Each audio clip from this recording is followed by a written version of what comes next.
What we have here is we have a lot of red blood cells that are stacked together in a formation called rouleau, where there's very poor circulation, very poor oxygen CO2 exchange.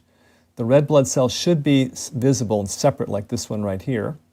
Instead, they're stacked up, and there's multiple causes of that, including dehydration, poor digestion of protein, excess carbohydrates in the blood, sugars too high in the blood, and overall a low negative charge in the blood, where the potential, the zeta potential in the cells has been diminished, so cells just clump. Also, we have a lot of inflammation in the background. So you can see the sort of spider web formation in the background. That's inflammation. That can be caused by injury to the tissues. It can be caused by stress. It can be caused by liver not working properly and filtering the blood. Multiple causes of that too. Here we can see a very small white blood cell, actually.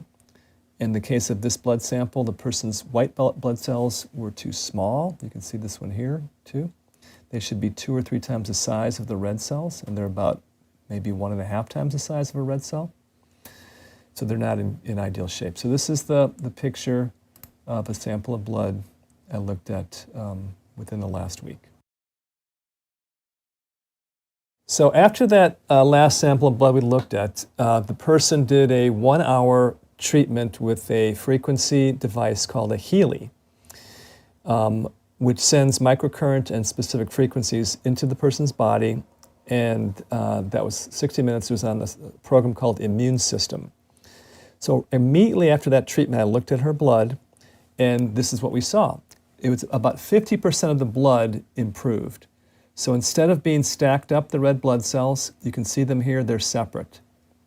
They actually can exchange CO2 for oxygen now. They can actually get the job done, what they need to be done. Interestingly also, her white blood cells were bigger, and the program she ran was Immune System.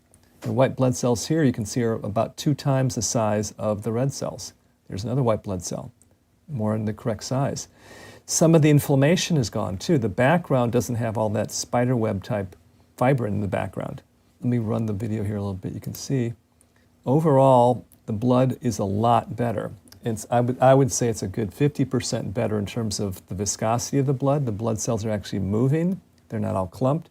So essentially what happened is that we increased a lot of negative charge into the blood.